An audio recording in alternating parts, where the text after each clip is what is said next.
boa tarde para você que nos acompanha nesta sexta-feira, dia 1º de agosto. O nosso programa está imperdível e entre os destaques de hoje, uma entrevista especial sobre reforma tributária, que começa a valer em fase teste em 2026 e que deve impactar diretamente o agronegócio, um dos setores mais importantes da nossa economia. Fique com a gente! E olha só, você não está imaginando, os dias realmente estão mais quentes e as chuvas cada vez mais raras no Maranhão. Pesquisadores da UFMA confirmaram que o Maranhão já sente os efeitos das mudanças climáticas. Um estudo recente, inclusive, revela que essas transformações importantes no clima do estado já fazem projeções também para 2030.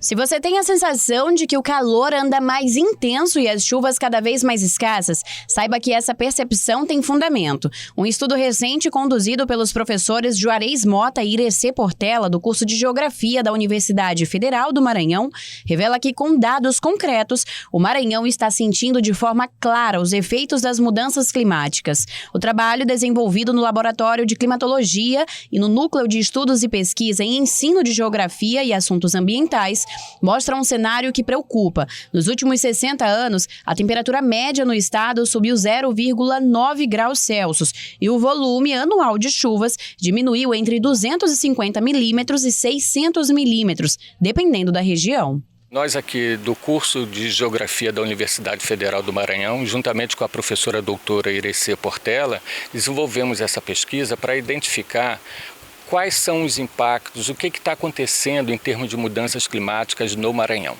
E os dois elementos climáticos mais significativos para nós é a temperatura e a pluviosidade. Então investigamos esses dois elementos atmosféricos e constatamos que a temperatura no Maranhão já aumentou, verificando com 60 anos de dados, a temperatura no Maranhão já aumentou 0,9%, especificamente quase 1%, já aumentou. Isso não é o que vai aumentar, já aumentou, em 60 anos de dados coletados, já aumentou quase 1%, e a pluviosidade já diminuiu cerca de 250 milímetros a 600 milímetros, dependendo do local, da região. Então, são dados alarmantes, preocupantes e que a gente precisa, então, começar a tomar decisões quanto a essa realidade. Para quem vive no Maranhão, esses números se traduzem em mais dias de calor extremo, chuvas mais irregulares e até impactos diretos na agricultura, no abastecimento de água e na saúde. De acordo com a projeção da pesquisa, em até 30 anos, a temperatura deve elevar em 5 graus Celsius. Já as chuvas terão uma redução de 32%. E o impacto da falta de água irá afetar diretamente a agricultura, especialmente na região Matopiba, que engloba a fronteira agrícola entre Maranhão, Tocantins, Piauí e Bahia. É importante que a população, os gestores, eles tenham consciência do que as pesquisas já vêm mostrando, né? Então, nós buscamos dados em grandes pesquisadores e instituições, como o INPE e a Fiocruz, que foram dados muito importantes para que nós chegássemos a essa conclusão. E o que nós percebemos é que aqui no Maranhão já existe percebemos já como que isso tem impactado, né? Na agricultura, no próprio conforto das pessoas.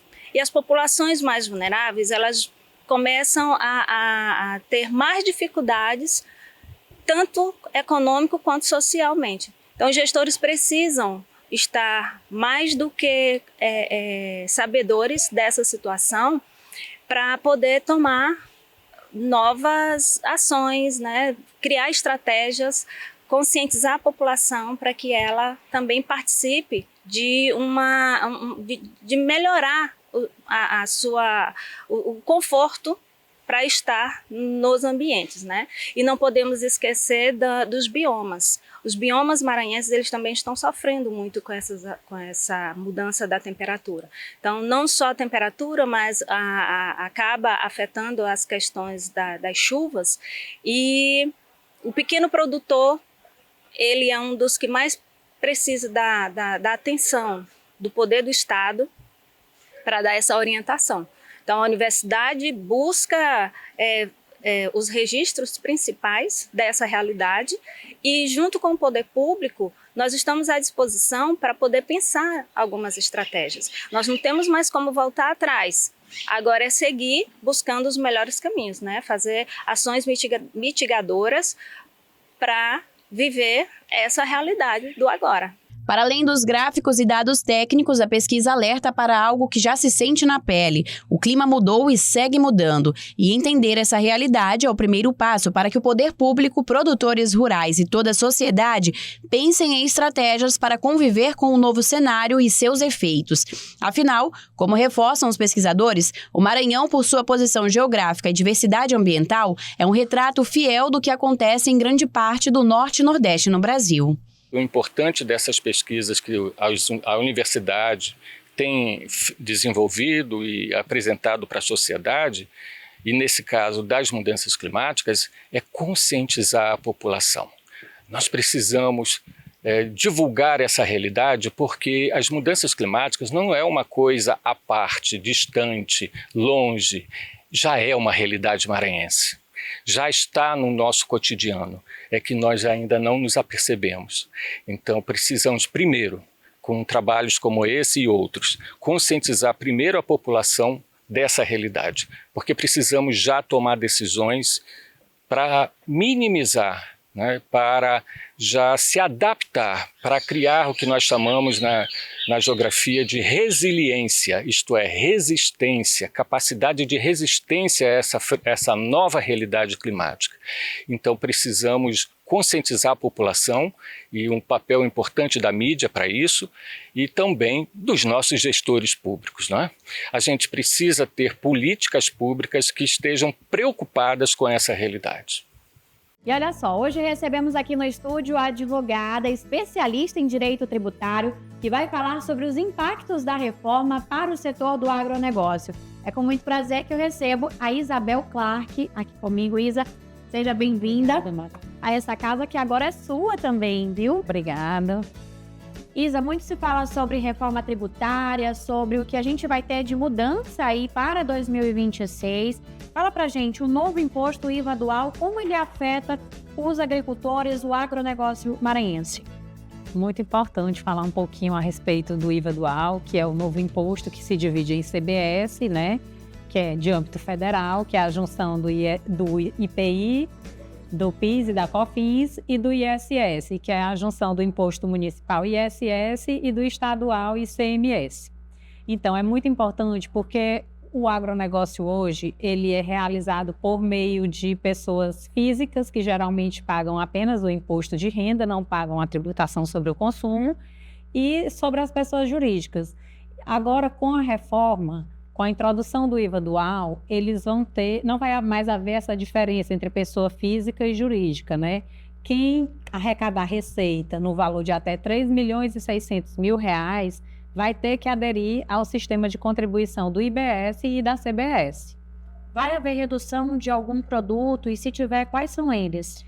Haverá, sim, uma redução de cerca de 60% na alíquota dos produtos agropecuários, dos aquícolas, né, dos produtos relacionados à questão da piscicultura, mas também teremos uma redução da alíquota de 0% em relação à cesta básica, aos produtos de horta, né, e os produtos que estão inclusos na lista da Lei Complementar 214 de 2025.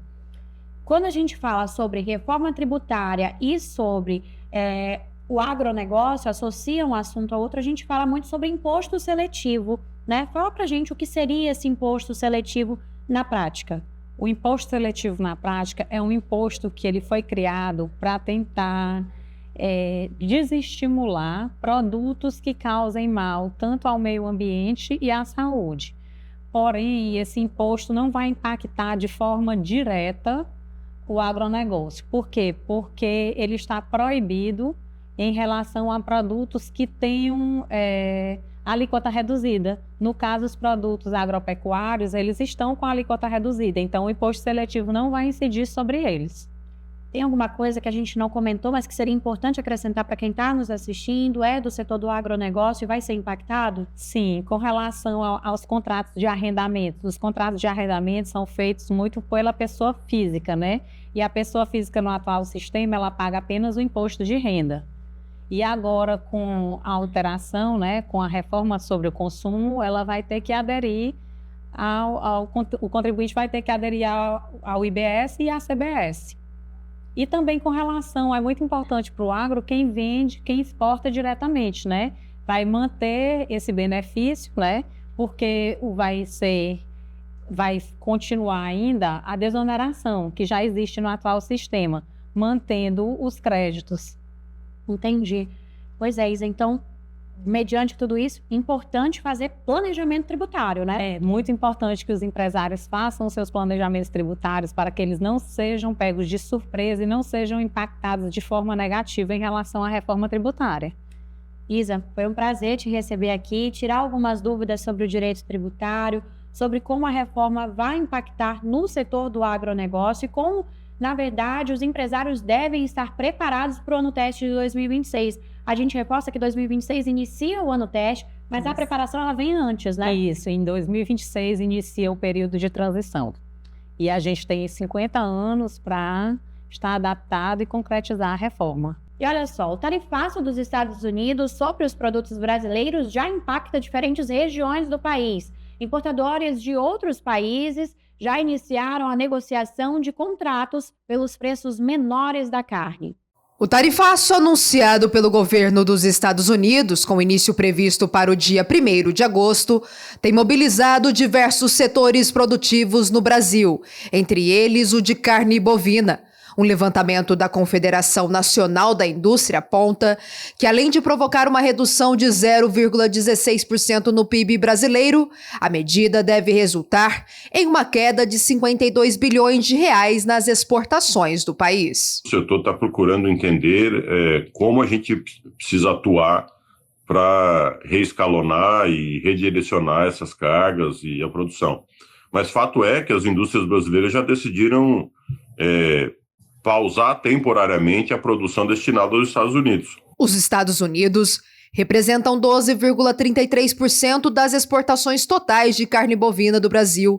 Em 2024, foram embarcadas mais de 200 mil toneladas para o mercado norte-americano. Somente no primeiro semestre de 2025, o volume já ultrapassou 180 mil toneladas. Diante da possível adoção da tarifa de 50%, frigoríficos do interior paulista enfrentam um cenário de instabilidade e incertezas. Hoje o mercado nosso principal é China, né? Nosso principal mercado exportador é China, Europa, Filipinas e países do Oriente Médio. Nós não estamos exportando no momento para Estados Unidos, nós estamos em processo de habilitação da nossa unidade de produção.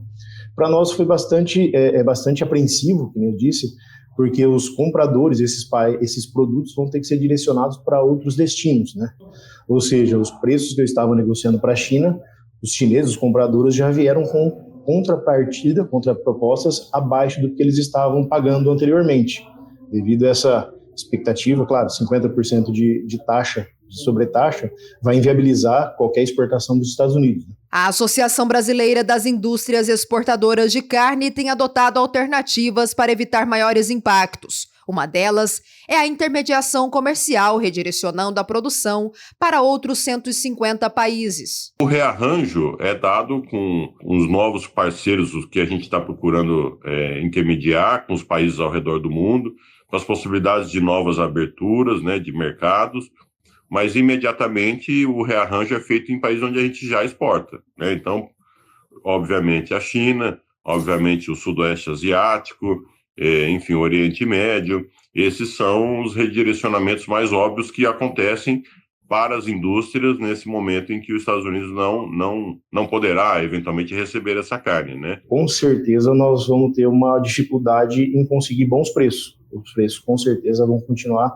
tendo essas reduções aí, para conseguir absorver esse volume que vem, que vai ser deixado de exportar para os Estados Unidos, até se organizar novamente outros países, né, vai ser exportado para outros países, mas às vezes com preço inferior, né? Preço mais baixo. Com a super oferta dos frigoríficos exportadores, um grande volume de carne bovina acabou sendo redirecionado para o mercado interno. Com isso, as negociações foram impactadas devido a uma queda nos preços, que variam entre 5% e 8%. Essa super taxa aí, todos os frigoríficos que estavam exportando dos Estados Unidos direcionaram a primeiro momento para o mercado local. Com isso, teve uma super oferta de produto de maneira rápida, né? Isso fez com que os preços de mercado interno caíssem, despencassem de um dia para o outro, e gerando também uma expectativa de maior oferta na exportação para outros destinos. O impacto nas exportações preocupa o setor, que aguarda as próximas negociações na expectativa de que a decisão do governo americano seja revertida. Então nós aguardamos as negociações governamentais, estamos trabalhando do lado privado com os importadores e com as empresas brasileiras para vermos como podemos também tentar influenciar o governo americano a retroceder nessa atitude que teve com relação aos produtos brasileiros. Chegamos ao fim de mais uma edição do Agro Record, sempre com o compromisso de valorizar o trabalho no campo e mostrar o quanto o agro é forte, inovador e cheio de boas histórias. Foi um prazer ter você com a gente. Quer rever os nossos conteúdos? Acesse o portal suacidade.com ou siga o nosso Instagram, @tvcidade.ma. Obrigada pela sua audiência e até o próximo programa.